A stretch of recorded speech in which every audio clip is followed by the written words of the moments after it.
Welcome to Ubaid's learning school. आज हम पढ़ेंगे क्लास 9 चैप्टर 6 अलजेब्राइक मैनिपुलेशन की exercise 6.1। So without further ado let's jump right in. Exercise 6.1 का question number 6 start करते हैं। For what value of k is x plus 4 the HCF of this and this equation. तो हमने k की value इसमें find करनी है। वो कौन सी k की वैल्यू है जिसमें x प्लस 4 जो है वो HCF हो इन दो इक्वेशंस का, यानी कि x प्लस 4 जो है वो HCF है इन दो इक्वेशंस का। चलिए सॉल्व करते हैं। तो यहाँ पर हमने k की वैल्यू फाइंड करनी है, तो x प्लस 4 जो है वो HCF है इन दो इक्वेशंस का, ये जो गिवन है हमारे पास। तो वो k की कौन सी वैल्यू है जिसपे x प्लस 4 इन दोनों इक्वेशंस का HCF बन जाएगा, यानी ये इनका फैक्टर है। x प्लस 4 जब HCF है इन दोनों इक्वेशंस का, इसका मतलब है कि x प्लस 4 कम्प्लीटली डिविजिबल है। इसका मतलब हुआ कि x की वैल्यू जिसमें से आएगी p of minus 4 is equal to 0 है। चलिए फर्स्ट इक्वेशन है, इसको p ऑफ x कह देते हैं। X square plus x minus 2k plus 2 bracket के अंदर है। इसी तरह से सेकंड इक्वेशन को हम q ऑफ x कह देते हैं। 2x square plus kx minus 12। तो ये दो इक्वेशन हमारे पास गिवन है। हमें पता है कि x प्लस 4 जो है वो फैक्टर है इन दोनों इक्वेशंस का। इसका मतलब है x प्लस 4 जो है वो कम्प्लीटली डिविजिबल है इनसे, यानी कि रिमाइंडर 0 है इनका। अगर x की वैल्यू यहाँ से पुट करें तो रिमाइंडर 0 होगा। तो लिखेंगे सिंस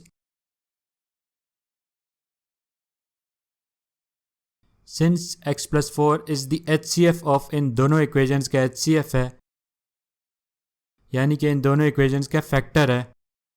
तो इन दोनों इक्वेशंस के हमने क्या नाम दिए, p ऑफ x और q of x। Since x plus 4 is the HCF of p of x and q of x, ये जो x प्लस 4 है इससे x की वैल्यू अगर हम फाइंड करेंगे तो क्या आएगी, x plus 4 is equal to 0। तो x की वैल्यू क्या आएगी, प्लस 4 राइट पे जाके माइनस 4 हो जाएगा। तो x is equal to minus 4, यानी कि p ऑफ माइनस 4। चूँकि ये x प्लस 4 इसका फैक्टर है, ये कम्प्लीटली डिविजिबल है इन दोनों से। इसका मतलब ये हुआ कि p ऑफ माइनस 4 जो है वो 0 होगा। तो p ऑफ माइनस 4 वो 0 है, क्योंकि जब ये इसका फैक्टर होता है इसका मतलब ये कम्प्लीटली डिविजिबल होता है उससे, तो उसका रिमाइंडर 0 होता है, तभी वो उसका फैक्टर होता है। यानी कि ये p ऑफ x की जो इक्वेशन है इसमें x की जगह हम इसकी वैल्यू पुट कर देंगे माइनस 4। तो आप पूरी इक्वेशन लिखते हैं जिसमें x की जगह माइनस 4 लिखते हैं। Minus 4 whole square plus minus 4 bracket के अंदर और माइनस 2k प्लस 2 ये भी ब्रैकेट के अंदर। अब सॉल्व कर लेते हैं इसको। माइनस 4 स्क्वायर 16 और माइनस प्लस माइनस 4 और माइनस 2k और प्लस माइनस माइनस माइनस 2। अब इसको सॉल्व कर लेते हैं। 16 माइनस 4 12, 12 माइनस 2 10, 10 माइनस 2k। अब हमें पता था कि ये x प्लस 4 जो है इसका फैक्टर है, यानी कि p of minus 4 is equal to 0 है, तो 10 माइनस 2k भी इज इक्वल टू 0 होगा। इसको हम 0 के अगेंस्ट लिख लेते हैं। अब k की वैल्यू फाइंड कर लेते हैं। माइनस 2k वहाँ जाके प्लस 2k हो जाएगा, तो 10 यहीं पर रहेगा, तो 2k इज इक्वल टू 10 और k की वैल्यू आ जाएगी 10 डिवाइडेड बाई 2 क्या आएगी 5, तो k इज इक्वल टू 5 आ जाएगा। तो ये हमारे पास k की वैल्यू आ गई और यही हमारा आंसर है। अब क्वेश्चन नंबर 7 देखते हैं। If x plus 3 into x minus 2 is the HCF of p of x and q of x, find k and l। यानी कि ये x plus 3 into x minus 2 ये इनके फैक्टर्स हैं इन दोनों इक्वेशंस के, p ऑफ x और q of x इन दोनों के फैक्टर्स हैं। ये हमने k और l की वैल्यूज फाइंड करनी है। तो ये देखते हैं हम कैसे फाइंड करते हैं।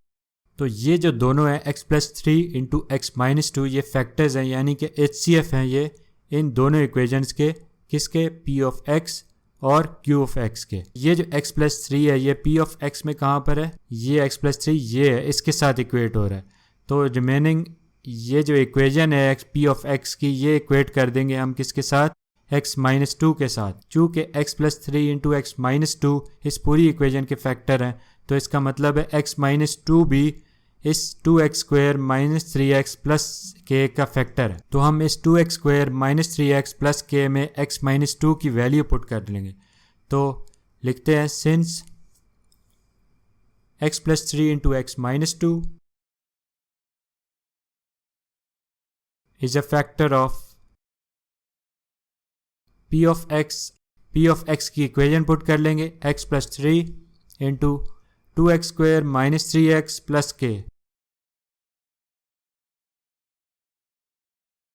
तो इन दोनों को हम इक्वेट कर देंगे क्योंकि ये भी इसके फैक्टर है। अगर वो पूरी इक्वेशन के फैक्टर है तो x माइनस 2 भी इसका फैक्टर है। तो हम लिख लेंगे x माइनस 2 की वैल्यू हम वहाँ से पुट करके इस इक्वेशन में पुट कर लेंगे। तो चलिए करते हैं। इसका मतलब है x माइनस 2 से हम x की वैल्यू निकालते हैं। x minus 2 is equal to 0। तो x is equal to minus 2 वहाँ जाके प्लस 2 हो जाएगा। तो ये x की वैल्यू 2 जो है हम इस इक्वेशन में पुट कर लेंगे 2x² माइनस 3x प्लस के में। तो आ जाएगा हमारे पास। इसका मतलब है x minus 2 is a factor of इस इक्वेशन। इसका मतलब है x minus 2 is a factor of 2x² minus 3x plus के। चूँकि वो दोनों फैक्टर्स थे तो ये भी इसका फैक्टर है। तो ये देखें अब x की वैल्यू 2 हम पुट कर देंगे, यानी कि p ऑफ x बन जाएगा p ऑफ 2 और इस पूरी इक्वेशन में x की जगह हम 2 पुट कर देंगे इस पूरी इक्वेशन में। तो 2 into 2² minus 3 into 2 plus k is equal to 2² 4 into 2 8 minus 3 2 6 plus k 8 minus 6 2 plus के। अब हमें पता है p of 2 is equal to 0 है क्योंकि x माइनस 2 इसका फैक्टर है। तो p of 2 is equal to 0 है। ये इससे कम्प्लीटली डिविजिबल है इसलिए रिमाइंडर 0 आता है इसका। तो p ऑफ 2 अगर 0 है तो इसकी पूरी इक्वेशन यानी कि ये पूरी equation 2 plus k is equal to 0 है। तो 2 plus k is equal to 0, यहाँ से k की वैल्यू आ जाएगी k इज इक्वल टू 2 वहाँ जाके माइनस 2 हो जाएगा माइनस 2। तो ये हमारे पास k की वैल्यू आ गई। अब हमने l की वैल्यू फाइंड करनी है। तो l की वैल्यू q ऑफ x से फाइंड करेंगे। तो ये x minus 2 q of x में यहाँ पर है x माइनस 2, तो हम इक्वेट कर देंगे इस x प्लस 3 को इस इक्वेशन के साथ, यानी कि x प्लस 3 की वैल्यू हम 3x² plus 7x minus l में पुट कर लेंगे। इसका मतलब है कि x की वैल्यू यहाँ से क्या आएगी x प्लस 3 से p ऑफ माइनस 3, x की वैल्यू माइनस 3 आएगी। देखें यहाँ पर x plus 3 is equal to 0, तो x इज इक्वल टू 3 वहाँ जाके माइनस 3 हो जाएगा। तो ये x की वैल्यू माइनस 3 हम इस इक्वेशन में पुट कर लेंगे और q ऑफ x बन जाएगा हमारे पास q ऑफ माइनस 3। तो इस इक्वेशन में पुट कर लेंगे। Hence x plus 3 is a factor of, वो जो ऊपर q ऑफ x की इक्वेशन थी हमारे पास 3x² plus 7x minus l, तो ये इसका फैक्टर है। तो इसका मतलब है कि ये जो x की वैल्यू है इसमें पुट कर लेंगे। q ऑफ x आ जाएगा q ऑफ माइनस 3। तो जहाँ जहाँ पर x है उसकी जगह उसकी वैल्यू पुट कर देंगे माइनस 3। इसका मतलब है q of minus 3 is equal to 0 है क्योंकि ये इसका फैक्टर है, कम्प्लीटली डिविजिबल है। तो अब इस इक्वेशन में पुट कर लेंगे माइनस 3 की value 3 into minus 3² plus 7 into minus 3 minus l। अब सॉल्व कर लेते हैं। माइनस 3² 9, 9 3 ज़ा 27 और 3 7 ज़ा 21 minus plus minus minus 21 minus l और 27 माइनस 21 6 6 माइनस l। अब चूंकि हमें पता है q of minus 3 is equal to 0 है तो ये भी इज इक्वल टू 0 है। तो l की वैल्यू आ जाएगी 6। तो k की वैल्यू ऊपर हमने फाइंड कर ली थी -2 और l की वैल्यू हमने अभी फाइंड कर ली है 6। तो ये हमारा आंसर है।